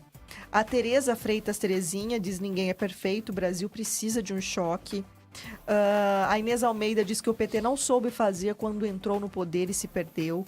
O Claudomiro Pedro também deseja boa noite a todos. A Simone Frasnelli, a Creuza Lima Pérez também manda boa noite. O Paulo R. Lima Júnior também participando conosco, Fabiano Birger, Maria Lúcia Bueno Bergantins, um abraço a Maria Lúcia, Márcio Rogério Casão, brilhante Pastor Jonas. A Sandra Regina Chanquete Cicolin disse: estava com saudades da fala do Ronei. Um grande abraço a todos vocês. Tem mais algum comentário por aí, Tem né? bastante aqui, olha, o Jacó Moreira aí. também tá falando pro Ronei votar no Bolsonaro. Eu já votei no Ronei. Olha lá. Verdade. Tantas pessoas já votaram no Ronei, né? Quando eu encontro alguém que votou em mim, eu tenho uma grande honra e um grande medo. O medo de ter decepcionado. Porque eu sou bastante crítico com relação ao meu trabalho, mas sempre me alegro quando eu encontro alguém que tenha votado em mim, pastor. Isso para mim é um grande orgulho. Muito obrigado. Olha só, e as participações então do Edivaldo Costa, o Lorival Felipe, o Helder, o Danilo Secato também participa, o José Padron, Severino Gomes da Silva, a Vilma Barreto. Gente, são muitos comentários aqui, aí depois vocês podem ler na casa de vocês. Até o final do programa a gente vai falar mais um pouco sobre isso. A Isabel Aparecida Carrascosa dos Reis. Eu conheço. A Renata Reis não conhece, né? O Edivaldo Camargo, o Márcio Rogério Casão, o Giancário Vasconcelos, Patrício Cauã, Edivaldo Costa, enfim, a Giane. O Helder Henrique Isso. Ereman, ele diz: parabéns, Pastor Jonas, que Deus continue usando a sua vida para a glória de Deus. O Severino Gomes da Silva também: o Brasil precisa ser governado por um braço de punho rígido em todas as decisões. Rafael Moraes da Silva. O Jacob Moreira, você já leu o comentário? A participação dele, isso.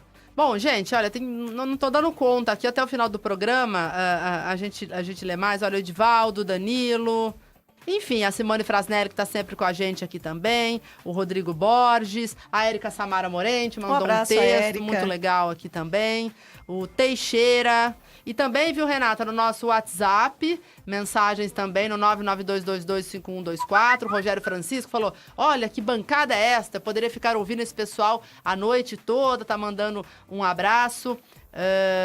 Uma ouvinte aqui que não se identifica, na foto tá ela, acho que com o filho. Muito bom ouvir o Pastor Jonas, essas palavras que entrem no nosso coração, assim a política vai dar certo. Enfim, pode mandar a sua mensagem. Também tem uma pergunta aqui do Robertson Marcomini, que sempre colabora conosco. Participa também, aqui, exatamente. Ele é assim: pergunta se eles acreditam que o Brasil algum dia pode ser um país laico. A religião é importante para a política? Tendo em vista do posicionamento da CNBB com sua cartilha, o Papa falando que verdadeiros cristãos devem estar próximos da política. Pastor. Não tem como o verdadeiro cristão, ou aquele que é cidadão, ficar longe da política. Você precisa ser aquela pessoa que acompanha, engaja, percebe, enxerga. Eu tenho destacado nesses 40 anos de ministério, e quando você estuda a vida de Jesus, ele tinha 3 coisas que ele fazia o tempo inteiro. E isso é uma cobrança para cada um de nós. Quando você analisa os textos de contatos com Jesus, de Jesus com a multidão, com cegos, com paralíticos, com aleijados, com lunáticos, com gente que precisava de ajuda, sempre aparecem 3 palavras, Ronei: ver, compadecer, fazer. Olha, nós temos que abraçar da mesma forma.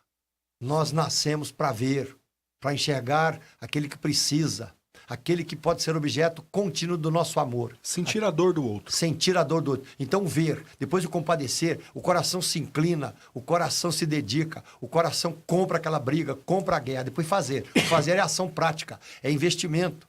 É simplesmente você não ter medo de criar investimentos mesmo distantes. Eu vejo hoje várias pessoas que investem em situações e abençoam vidas. Uma coisa que eu cito direto aí, e mais aqui entrando numa questão, né? Uma pessoa católica que marcou a humanidade, né? Quando você trabalha, Madre Teresa de Calcutá. Aí você estuda a história dela, lê o seu livro, aí você vê as grandes lutas de alma que ela tinha. Mas quando ela vai começar o seu trabalho, ali com o seu sari, abraçando uma causa, a primeira pessoa, ela alugou um quarto que simplesmente tinha 8 ou 10 metros, pequenininho, cabia uma cama só e um cantinho. E quando ela está passando assim, ela vê uma senhora de 68 anos assim, na sarjeta. E simplesmente ela vê essa senhora, se aproxima dela, ela já dominava ali parte da língua, conseguia falar, e ela olhando para essa mulher ali, ela disse: eu quero ajudar você. Quero comida com mordidas de ratos. Aquela pessoa estava ali jogada na sarjeta para morrer. Ela tomou gente, levou para o seu quarto, e aquela pessoa começou a fazer uma pergunta para ela. E a pergunta que a pessoa fazia para ela: por quê? Por que a senhora faz isso? E simplesmente a resposta dela era a seguinte: eu posso amar você. Aquele que me amou me ensina a amar você. Aquele que vazou e deu a vida, ele me ensina a amar você. Aí você pega modelo. Existem mais de 10 mil hospitais abertos ali, enfim, na Índia, simplesmente por modelos, por causa de uma pessoa que deu a vida. A cobrança sobre a nossa vida pesa numa cidade como a de Limeira. É o ver, compadecer e fazer. É aquela ação prática. Eu conheço vocês já há algum tempo aqui na cidade. Vocês sempre participaram da vida da cidade. Eu tento participar o tempo todo. Eu vejo aqui, os meninos aqui que trabalham no programa aqui, vocês sempre tentando inserir a vida a serviço da cidade, da sociedade. Isso, gente, muda. Agora, quando eu caio no gueto da minha vida, eu me enclausuro, eu começo a viver o meu modismo de religião. Eu penso que simplesmente sou alguém vivendo para mim mesmo e apenas com uma estrutura pequena, às vezes, que é minha família. Eu saio fora dessa visão da polis. Eu preciso participar dela. Eu tenho que ser político. Eu tenho que ser aquela pessoa que tem o engajamento, mas eu tenho ação. Eu posso ser contraditado, vencido, mas eu participo. Acho que essa é a questão que você levantou aqui, Ronei, básica e fundamental. E eu concordo com isso. Política é arte de fazer. E o ouvinte fez uma citação ao Papa Francisco, e eu diria que nós cristãos não temos o direito de, na política, agir como Pilatos. Temos que sermos partícipes sempre. E eu quero trazer aqui uma frase do Papa Francisco, dita em dezembro de 2017 aos políticos latino-americanos, portanto, envolvendo nós aqui do Brasil.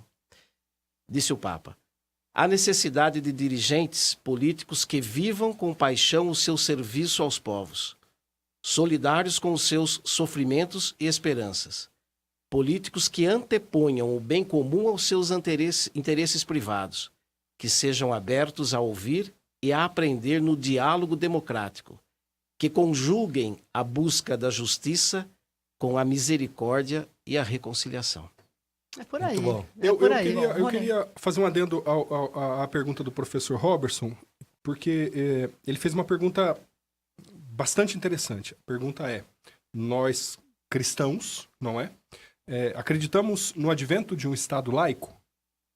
E o Estado laico não é um Estado sem religião. O Estado laico é um Estado que, na sua base, acolhe e respeita todas as manifestações de credo, inclusive daqueles que não escolhem essa forma de vida. Esse é o Estado laico. É um Estado não confessional. nós poderíamos pensar no Estado como era no absolutismo, como era na Idade Média, no Estado, no imperador que está ligado à Igreja Católica, no rei que está ligado a uma igreja protestante, etc. Não.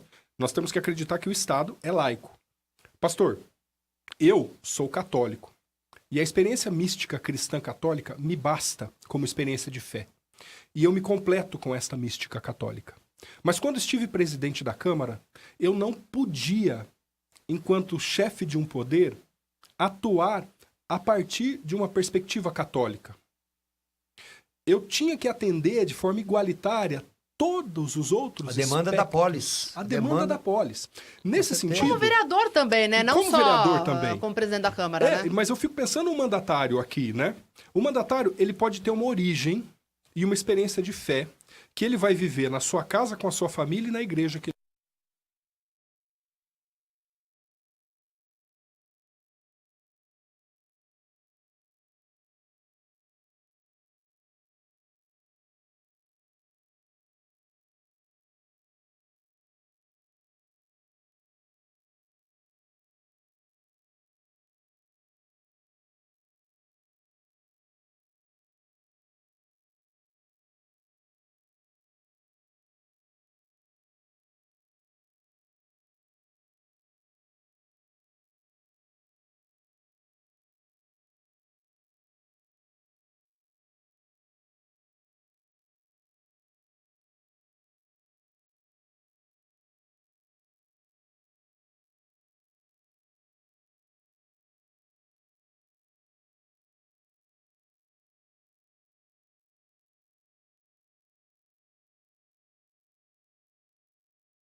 Porque o ambiente da política ele é profundamente hostil para o indivíduo. É uma frigideira com óleo Nocivo, né? salpicando, nocivo. A pessoa fica, se ela ficar 20, 30 anos nos corredores de um palácio, de um congresso, ela se acostuma tanto com aquele universo, e aí eu acredito muito na topofilia, no determinismo de meio, que diz que o indivíduo ele acaba se transformando no lugar em que ele está, e o lugar em que ele está acaba influenciando o indivíduo. De tal modo que o ambiente da política, os acordos, as artimanhas, as trapaças, os jogos, isso tudo, no cotidiano do indivíduo, faz ele se acostumar a entender aquilo como natural. Isso é um perigo tremendo. O Frei Leonardo Boff ele tem até um antídoto para isso. O antídoto é para aquilo que o Machado de Assis chama de veneno da mosca azul. O Machado de Assis diz que circula nos corredores do poder uma mosca de espécime rara chamada mosca azul, que ao picar o indivíduo inocula em sua corrente sanguínea doses concentradas de ambição pelo poder. O indivíduo, ao ser contaminado por esse veneno, acredita ser o rei da Caxemira, tendo nas mãos uma opala e no colo uma safira. O Leonardo Boff vai dizer o seguinte: o antídoto para isso é estar um pé no poder e um pé no barro. Então, mas é possível? Rua, um pé com o povo, para se compadecer. Porque, e aí a sensação que eu tenho, pastor, é que os meandros da política, se a gente deixar um indivíduo desavisado lá dentro e não o apoiá-lo enquanto comunidade, a gente deixa ele ser engolido pelo sistema. A sensação que eu tive quando eu saí da política foi que eu precisava me recuperar desse ambiente hostil e nocivo que estava tirando de mim a minha capacidade de me compadecer, de me indignar e tirando meu brilho dos olhos. E aí eu olho para tudo isso, para toda essa disputa política que acontece e fico pensando, meu Deus, o que será desses homens que estão aí? Como é que nós vamos garantir que eles tenham integridade para poder olhar para o outro que sofre e sofrer junto? Eu digo para minha mulher, toda vez que eu saio nas ruas, pastor, encontro um morador de rua ou uma pessoa carregando um carrinho de material reciclável lotado, eu sinto o que aquela pessoa está sentindo, não tem jeito. Eu não consigo passar ileso, não consigo. Mas a política estava tirando isso de mim, por conta da vivência nesse ambiente. Então a gente tem que olhar para isso também. O que a nocividade desses espaços, o que é profundamente traumático, eu diria.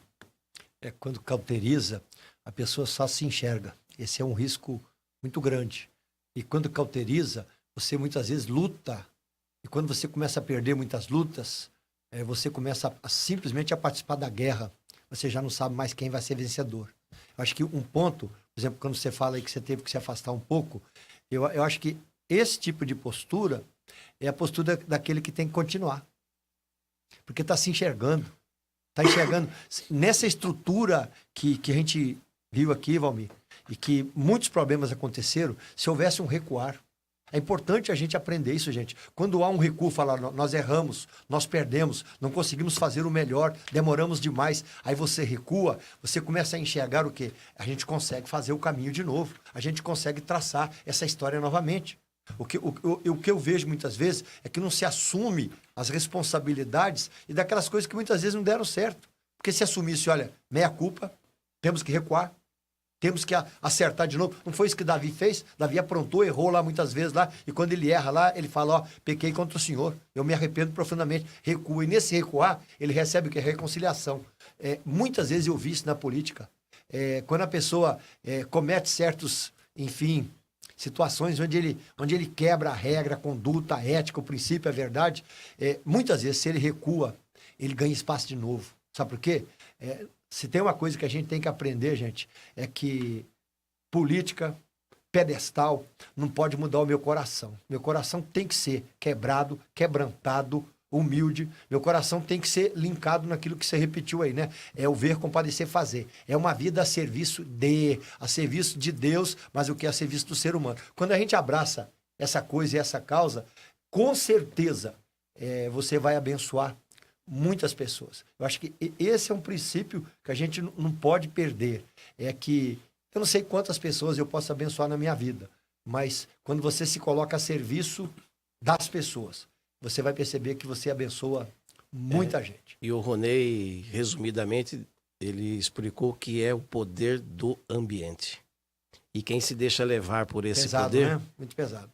Você está nesse meio, né, Valmir? está Não, muito claro, próximo. como um cargo eletivo, né? Mas, né? Vivencia isso também. Quem se deixa levar por esse poder desse ambiente está muito próximo da corrupção, está longe da ética, está muito próximo da hipocrisia e está distante dos interesses daqueles que ele deveria representar. Vocês imaginam aqui se a gente conseguisse aí, nesses debates que estão acontecendo, com a Rede Globo, esses que patrocinam esses debates aí, muitas vezes bem tendenciosos, se a gente conseguisse num debate desse aí, depois de debater, não apenas se cumprimentarem, mas darem as mãos e cantar o hino nacional?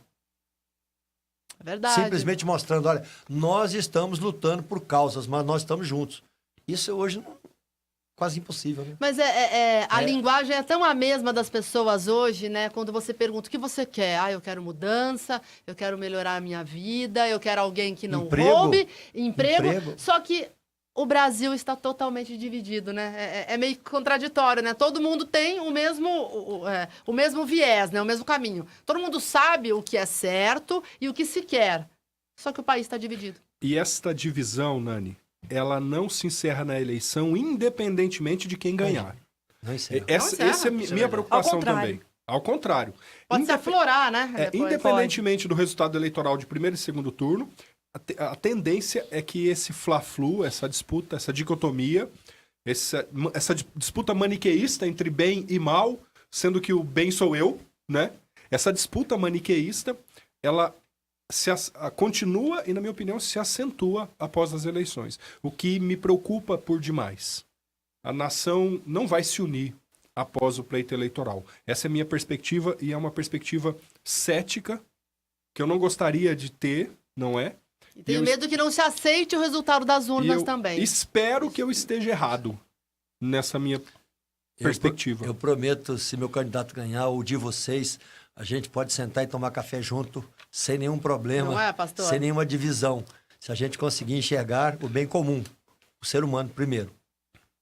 E um ponto que a gente crê, gente, que isso dentro da religião, tanto dentro da igreja católica como da protestante, essa soberania de Deus. Quem subir a rampa do palácio 1º de janeiro, na concepção do cristão, tanto na visão católica, que trabalha a soberania de Deus, quanto dos protestantes. Nós cremos que, enfim, ele que governa eternamente permitiu ou colocou quem sobe essa rampa do poder. Isso é estranho, mas nós trabalhamos assim. Essa visão de que Deus não pede controle de ninguém, de quem crê nele e de quem não crê.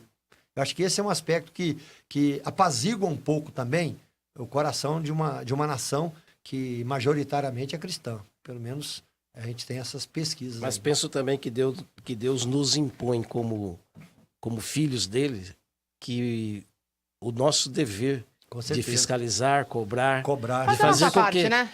fazer com que Fazer a nossa aquele Fazer dirigente diferença. não se desvie Fazer daquilo diferença. que é reto, daquilo que precisa ser Você feito pega para a Daniel, população. quando ele está preso na Babilônia, Daniel, Deus o abençoa, ele se torna sempre, ele é sempre um escravo, depois ele sobe ali no poder, do lado do rei, mas o que acontece? Ele usa a vida dele para ser visto de quem? Daquele rei. Agora ele usa o quê? Ele usa com sobriedade, mas sempre duas palavras que aparecem ali, sabedoria e entendimento. Quando a gente coloca a vida da gente para abençoar, as coisas mudam. Quando a gente pega essa visão, né? Eu posso amar você. E o Brasil tem, infelizmente, ao longo de muito tempo, privilegiado alguns interesses. A grande maioria da população não é representada na Câmara dos Deputados, principalmente. Mas as grandes corporações são. Há alguns desafios para o próximo presidente. Além das reformas bem divulgadas pela imprensa, mas o enfrentamento das corporações, que elas sim efetivamente ficam com uma boa parcela do bolo da nossa economia.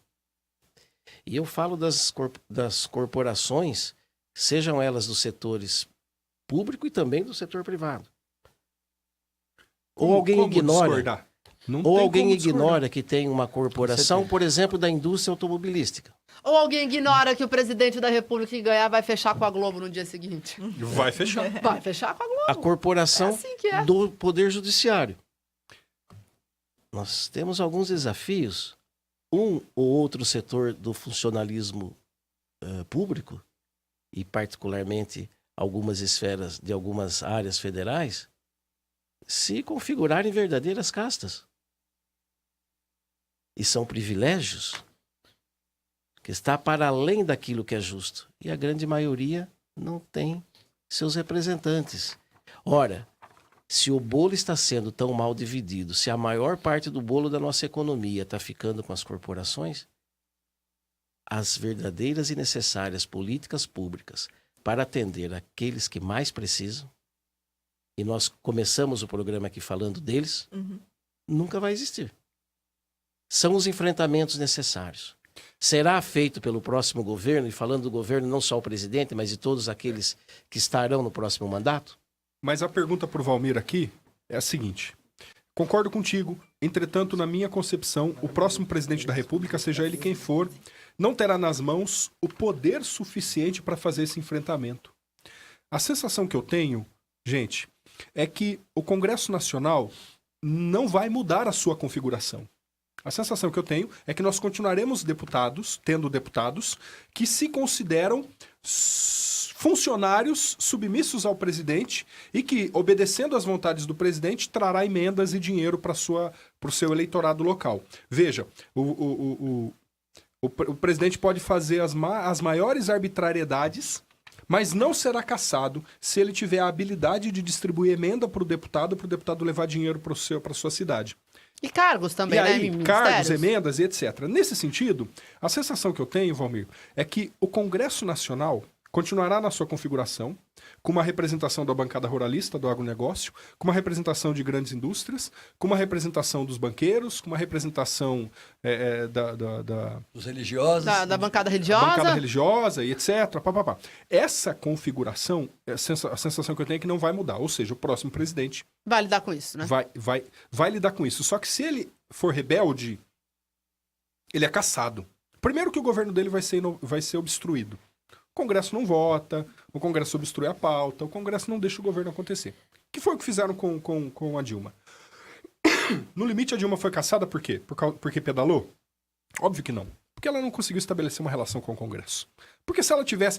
O Temer foi pego numa gravação com o Joesley Batista numa situação extremamente delicada, na qual ele perdeu todo o decoro para poder governar e não foi cassado. Por que ele não foi cassado? Porque ele soube abrir o cofre do governo, liberar emendas para poder perdoar as dívidas do agronegócio, liberar emendas para os deputados. Veio dinheiro para Limeira em função disto. Veio dinheiro para Limeira, para saúde, etc. Em função dessa votação, é óbvio. Então, nós sabemos como é que acontece esse jogo fisiologista no Congresso. Acontece hoje e não vai mudar. Eu fico pensando, Valmir, o próximo presidente terá força para poder combater essa influência das corporações que faz com que o bolo seja dividido de forma desigual, pastor? E aí é uma crítica nossa. As pessoas continuam passando necessidade, enquanto um sujeito, num iate, na Ilha de Páscoa, abre uma champanhe de R$200 mil a garrafa, toma uma taça e o resto joga fora porque esquentou. É para esse nível de elite que nós estamos falando quando a ideia é combater esses privilégios dessas corporações, sejam do poder público ou da iniciativa privada. Mas a sensação que eu tenho é que o próximo presidente estará engessado por um Congresso Nacional extremamente fisiologista e corrupto. Esta é a sensação que eu tenho. Infelizmente. Por isso que nós temos que pensar no voto para deputado. Muito seriamente. Muito seriamente, eu também acho. Vamos falar de Bom Pastor agora? E se Vamos tiver ter uma um minuto antes de renovação acabar. que não esperamos tão grande, aí eu concordo com o Ronei, mas se tiver uma renovação de 20%, e apostando que esses possam ter um outro pensamento, será um início para retomar um verdadeiro diálogo e tentar melhorar isso. Porque o Brasil, ele não aguenta mais isso. Essa situação é inadmissível, sob todos os aspectos, político, principalmente econômico. Não dá mais. Então, essa galinha dos ovos de ouro não vai sustentar nem para as corporações. Mas se for esperar que elas abram mão disso, aí será uma miséria tão grande a fazer inveja até a Venezuela. E isso não está longe de acontecer, economicamente falando. 9h32, o tempo voou, Renata Reis. A gente vai falar de Bom Pastor, a Renata vai trazer os números da pesquisa Datafolha, mas claro, Bom Pastor também com a gente, colaborando, patrocinando este programa, o Grupo Bom Pastor, que comercializa planos de assistência funeral com benefícios em vida, uma estrutura sólida, profissionais qualificados, claro, mais de 37 anos de experiência. A Bom Pastor oferece o amparo que você precisa nos momentos mais delicados da vida, que é quando a gente perde um ente querido. Então, o cliente Bom Pastor, ele tem inúmeros parceiros nas áreas de saúde, odontologia, estabelecimentos comerciais, ou seja, descontos mesmo que você pode obter sendo cliente Bom Pastor. Pega a caneta e anota o número 0800 177227, 0800 177227, ou então acesse o site grupobompastor.com.br, que tem... Quem tem mais informações é Renata Reis, é o nosso Geraldo amigo Geraldo Luiz. Nós sabemos que nos momentos mais difíceis da vida é onde o amparo precisa ser completo. Só o plano de assistência funeral Bom Pastor pode oferecer essa tranquilidade. Com sua ampla estrutura há mais de 37 anos, o Grupo Bom Pastor oferece todos os serviços que você necessita. Uma solidez do atendimento que você conta antes, durante e depois, com a certeza da seriedade em todos os momentos. Grupo Bom Pastor. Prevenir é preciso. Viva tranquilo. Mas o turno da madrugada é meu. Isso aí. Muito bem, Ronei. Ronei falando que vai Parabéns, trabalhar viu? na madrugada Parabéns. com o Benício. Parabéns. Isso mesmo, acho justo. Acho Não- justo não a basta mulher ser dormir. pai. Tem que participar, né? Exatamente. Muito bom, E o excelente. pai colaborar Pastor. bastante. Acho muito justo. Muito Excelente. bem, parabéns. Mas por isso que meu filho gosta mais de mim do que dela. Ah, não vem não. A mãe já levantou já. A controvérsia. De jeito nenhum. Renata Reis, pesquisa Datafolha da noite Vamos lá, de hoje. então, para a gente encerrar o programa, o Datafolha divulgou nesta terça-feira mais nova pesquisa de intenção de voto para presidente. E o levantamento foi contratado pelo jornal Folha de São Paulo. Então, Jair Bolsonaro, do PSL, 32%. Subiu um pouquinho aí desde a última pesquisa. Fernando Haddad, do PT, 21%. Ciro Gomes, PDT, 11%. Geraldo Alckmin, PSDB, 9%. Marina Silva, 4%. João Amoedo, 3%. Henrique Meirelles, 2%. Álvaro Dias, 2%. Mesma porcentagem do Cabo Daciolo.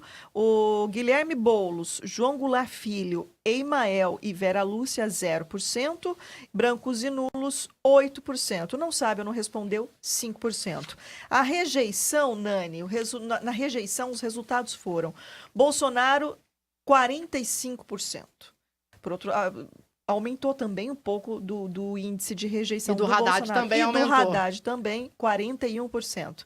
Marina Silva, 30%, Alckmin, 24%, Ciro, 22%, Meirelles, 15%, Boulos, 15%, Cabo Daciolo, 14%, Álvaro Dias, 13%, Vera Lúcia também 13%, Eimael, 12%, Amoedo também 12%, João Goulart Filho, 11%, rejeita todos, não votaria em nenhum, 3%. Votaria em qualquer um, não rejeita nenhum, 1%, não sabe, 4%. Aí, Nani, nós temos as simulações de segundo turno. Rapidamente, então, entre Ciro e Alckmin, Ciro fica com 42%, 37% ao Alckmin. Alckmin, 43% contra 41% de Bolsonaro. Então, Alckmin ganha num eventual segundo turno com Bolsonaro. Exatamente. Na foto registrada, então, hoje. Entre Ciro Gomes e Bolsonaro, Ciro ganha com 46%, Bolsonaro 42%. Entre Alckmin e Haddad, Alckmin 43% e Haddad 36%. Bolsonaro e Haddad, o Bolsonaro ganha, fica com 44%, Haddad com 42%. Entre Ciro e Haddad, Ciro ganha com 46%, Haddad 32%. Ou seja, esses são os números.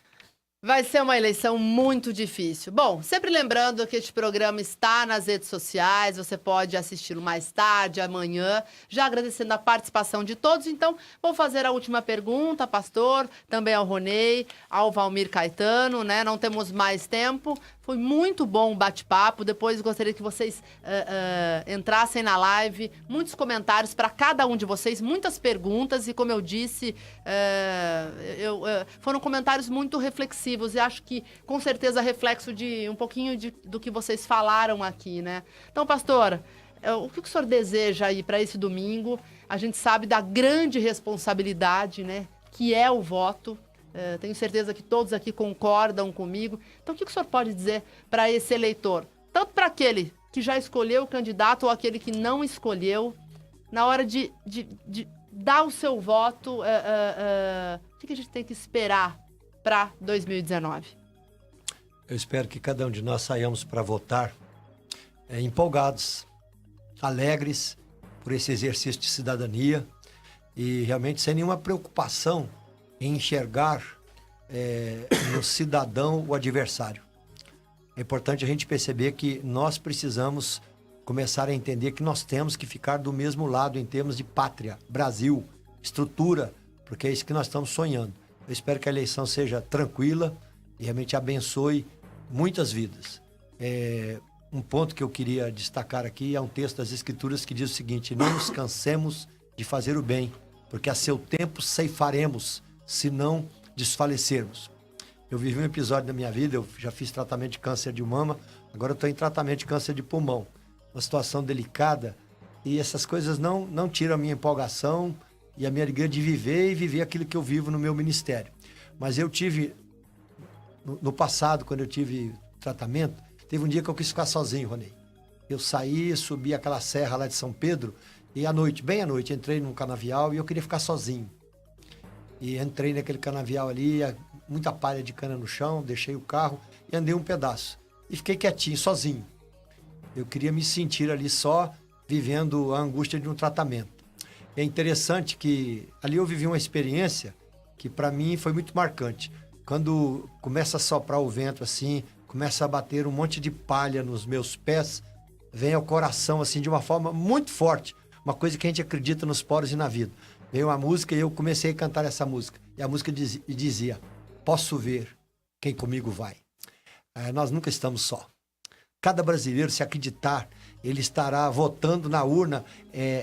Tem um Deus sobre a vida, tem um Deus presente, tem um Deus agindo, tem um Deus sobre a história. Se a gente começar a acreditar que depois que a gente nasce, vive e enxerga essa soberania de Deus, a gente não está sozinho. E eu espero que o cidadão entenda que esse país, ele é nosso, mas acima de tudo, ele é de Deus. É o que eu creio. E foi uma experiência muito boa. Aquela solidão, de repente, você não está sozinho, não. Nós não estamos sozinhos aí no voto. Nós somos um povo e nós temos que respeitar e honrar quem vota com a gente, mesmo na divergência. Muito obrigado. Foi muito bom estar aqui com vocês. Nós que agradecemos. São bonitas, Muito lindas, né? obrigada, pastor. Chiques e Obrigada. falam bastante também, né?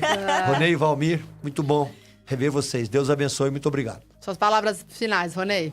Primeiro que foi muito bom esse encontro, gente, muito bom. 3 questões. A primeira delas é a seguinte, pastor e Valmir. Eu, como presidente da Câmara e vereador, cometi vários erros.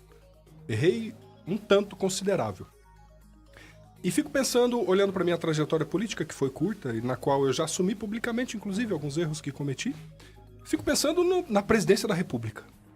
Eu fico pensando como é que acontece, não é? Fico pensando quem é o doido, né? E eu fico pensando o seguinte, se um governo, um presidente e um partido comete 99 acertos, mas comete um erro, ele é lembrado por aquele erro. Eu diria que eu encontrei muitos acertos, que me fará determinar o meu voto. E digo também, pastor, que falta ao Partido dos Trabalhadores fazer um meia-culpa, reconhecer alguns erros. Claro que falta. Mas, em regra, eu vejo muito mais acertos do que erro. Muito embora não negligencie nem os meus erros, que dirá os erros do meu partido. Essa é a primeira questão. A segunda é a seguinte. Cuidemos para eleger um Congresso Nacional que seja, no mínimo, que tenha, no mínimo, firmeza de caráter. Que não se venda, não seja corrupto e nem fisiologista. Porque se assim o fizermos, pastor, o próximo presidente, seja ele quem for, terá condições de governar. Do contrário, independente do presidente, nós teremos um país incapaz de avançar socialmente e dignamente. Cuidemos no voto para deputado. Por que eu digo isso? Porque as pesquisas eleitorais mostram, Renata, que as pessoas hoje já se decidiram para votar no presidente, mas para deputado, se esquecem. Se esquecem. Elas consideram que é um voto de menor importância, quando deveria ser o primeiro. Esse é o terceiro recado. O segundo. O terceiro recado é o seguinte. Ninguém está autorizado a transferir responsabilidade para político eleito. A responsabilidade por um novo país e uma nova sociedade é de todos e cada um. É do presidente e dos deputados? Também. Mas nós não podemos voltar para casa no domingo à noite com a sensação de dever cumprido. Não cumprimos o dever. O dever para com a nação é cumprido todo dia. Todo dia. Pastor, lembro de Jesus quando tinha que alimentar uma multidão de 5.000 pessoas.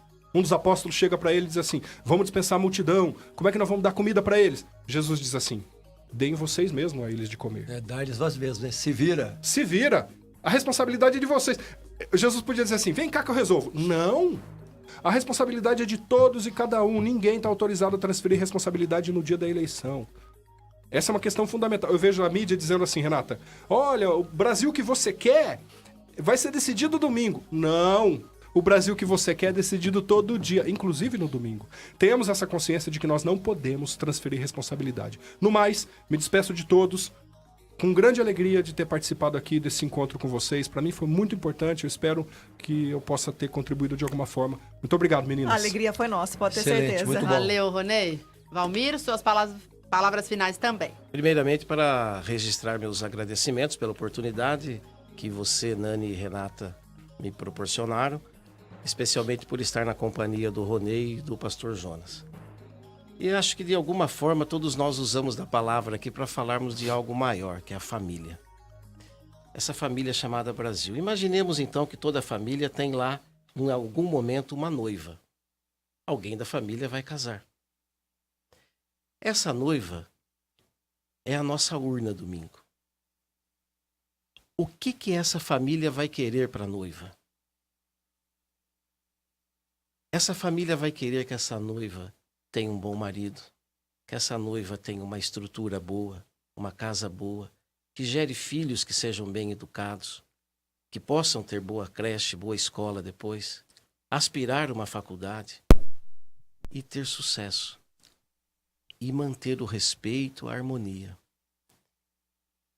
Os políticos que nós vamos eleger, e são 6 ao todo, governador, presidente, 2 senadores, deputado federal, deputado estadual, são os padrinhos dessa noiva que nós vamos escolher. E é preciso, então, que essa grande família que vai votar pense que esses padrinhos vão contribuir para que essa noiva consiga ter esse sucesso. É preciso, então, que os padrinhos tenham bom senso, tenham retidão, tenham, sobretudo, ética e que tenham compromisso com a noiva. Porque tendo compromisso com essa noiva que estou aqui exemplificando, terá com toda a família chamada Brasil. Assim, teremos alguma possibilidade, e especialmente a partir do Congresso, para reforçar o alerta do Ronei, alguma possibilidade de começarmos a nos ouvir para, enfim, caminharmos juntos para um país melhor. Obrigado. Muito obrigada, Valmir. Excelente, Muito bom. Muito obrigada a todos, né, Renata? Nani, você percebeu? Torcemos aí para domingo, direita, pelo Brasil. esquerda, centro, pensam da mesma forma. Como é bom dialogar, né? Bem comum. Com respeito. É o bem comum das pessoas. Então, se você ainda não escolheu o seu candidato, não deixa para a última hora, dá tempo de você pesquisar, dá tempo de você pensar, construir o seu voto, não dando apenas importância ao presidente da República, mas aos 2 senadores, deputado federal, deputado estadual e governador. Para você, um bom voto, um ótimo domingo, com muita consciência. E a gente volta a conversar na terça-feira, pós-eleição, fazendo então aí uma análise, não é, Nani? Na próxima terça-feira, sobre o que ocorrerá no próximo domingo. Uma boa noite para você, boa noite, viu, Nani? Boa noite, Renata, muito obrigada por sua participação. E, gente, olha, não esqueçam, Bistrô Terroir, na quarta-feira tem a noite do Fettuccine, então... Meu Deus do céu. Melhores restaurantes de Limeira, então amanhã é dia de Bistrô Terroir, vocês sabem, fica na rua Alferes Franco. Ela não tá mais grávida, 946. Olha só, já tá olhando pra pode esposa, levar. né? Ela olhando para mim, né? Ela. Será uma cobrança? Uma cobrança ao vivo aqui na Educadora. Mas é isso aí, gente. Muito obrigada por sua audiência e sempre lembrando que o nosso programa continua na nossa página. Bom domingo na próxima eleição, né? Um bom voto, né? Para quem for votar. E claro, na próxima terça a gente volta aí com o raio-x de tudo que aconteceu. E a Educadora, inclusive, no domingo também fará toda a transmissão e os nomes aí que chegarão lá, né? E se terá segundo turno nas eleições presidenciais. Muito obrigada, gente. Até terça.